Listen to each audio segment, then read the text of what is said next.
Chers auditeurs de la web radio www.rdumboa.com, nous sommes actuellement avec Madame Yacine Diama Fall, qui est la représentante de la BAD ici au Maroc. Et nous allons voir avec elle aujourd'hui, n'est-ce pas, la vision de la BAD sur le commerce mondial et pourquoi est-ce que la BAD est présente ici au 20e anniversaire de l'OMC, qui est l'Organisation mondiale du commerce. Le commerce est un élément essentiel pour le développement de l'Afrique. Et lorsqu'on dit commerce, le développement des échanges, ce sont un des moyens de permettre à notre continent de s'intégrer aux échanges, de mieux s'intégrer aux échanges mondiaux, et surtout à travers de deux manières. D'abord parce que le commerce intra-africain permet le développement de nos économies. Comme on l'a dit aujourd'hui, le commerce intra-africain ne correspond qu'à 13% du commerce du continent dans sa globalité. Également, vous savez que la place de l'Afrique dans le commerce mondial est tout à fait marginale. Donc il est important, et or notre continent a plusieurs défis à relever: la création d'emplois, la diversification de l'économie, la capacité de résister à différents chocs extérieurs.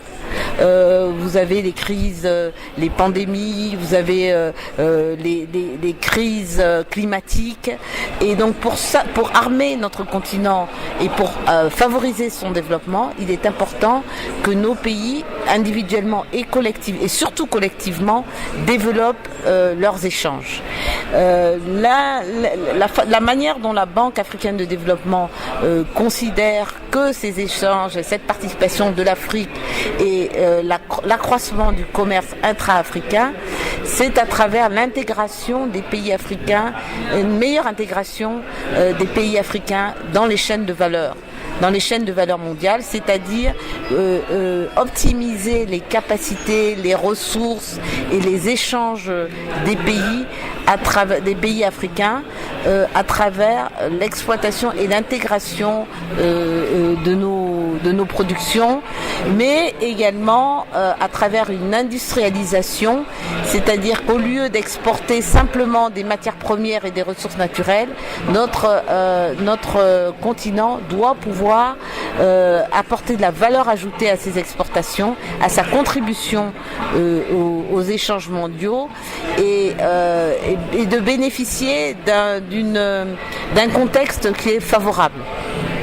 Comme on l'a dit, le pôle d'attraction des, 20 dernières années a été l'Asie, mais cette sophistication des économies asiatiques sont aujourd'hui une opportunité pour l'Afrique de mieux s'intégrer et de pouvoir recueillir ces emplois, ces activités que cette sophistication a rendu moins compétitives pour l'Asie, mais qui peuvent revenir à l'Afrique, qui est un continent où la démographie s'accélère, une classe moyenne est en train d'émerger, les besoins deviennent beaucoup plus sophistiqués, mais en même temps que ces opportunités, nous avons des défis d'ordre, évidemment, avec le déficit des infrastructures, avec les difficultés de financement, et aussi ce besoin de développer des talents, des technologies, et surtout à travers l'innovation, et non pas reproduire simplement des productions de manière basique, ou d'exporter des produits non manufacturés. Voilà, donc Madame Diama Fall qui a essayé comme ça de balayer rapidement ce sujet du commerce en Afrique en voyant tous les pourtours, mais on n'a pas beaucoup abordé, vous n'avez pas abordé pratiquement la question des frontières. Est-ce que vous pensez que les frontières aujourd'hui et le commerce font bon ménage? Parce qu'en Afrique, tous les pays sont pratiquement bornés par des frontières. Alors, c'est moins la question des frontières que la question de l'intégration.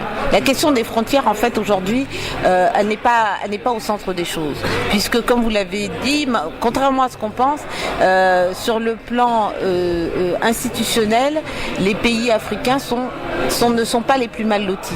Nous avons quand même 5 régions relativement bien intégrée avec des institutions économiques régionales, des regroupements qui sont déjà sur le plan institutionnel existants.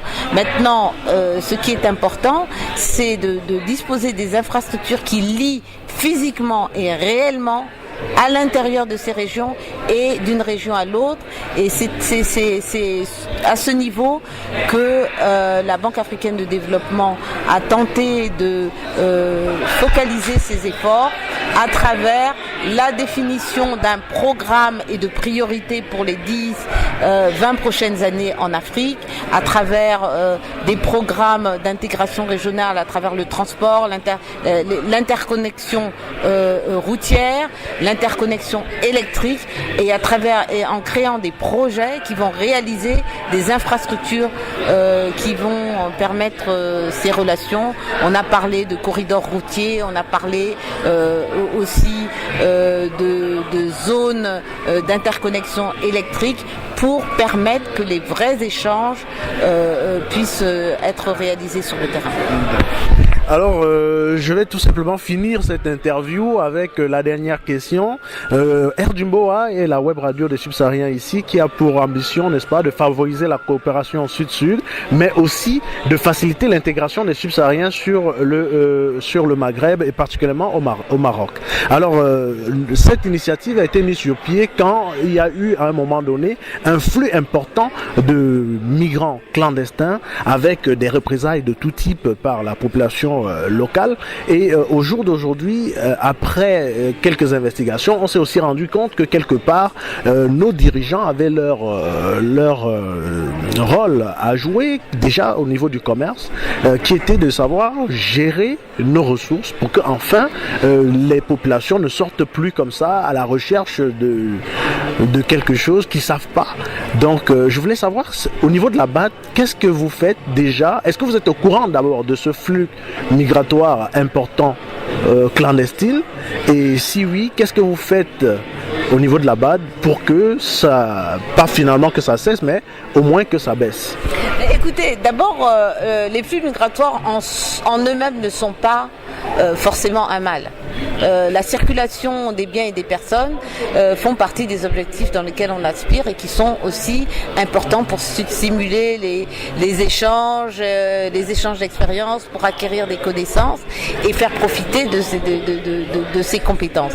Ce qui est important, c'est que les personnes qui circulent aient quelque chose à apprendre, à gagner et à rétrocéder à leur retour. Et dans ce sens-là, c'est justement le développement des échanges, du commerce, des infrastructures qui va démontrer que ce ne sont pas les flux migratoires en eux-mêmes qui sont un problème, c'est que c'est la manière dont ces flux migratoires se déroulent et qu'ils ne soient pas stériles en termes d'acquisition, de connaissances, d'échanges et d'expériences. Merci Madame Diamafal d'avoir répondu aux questions de la web radio www.erdumboa.com. Nous vous souhaitons bonne continuation pour ce 20e anniversaire.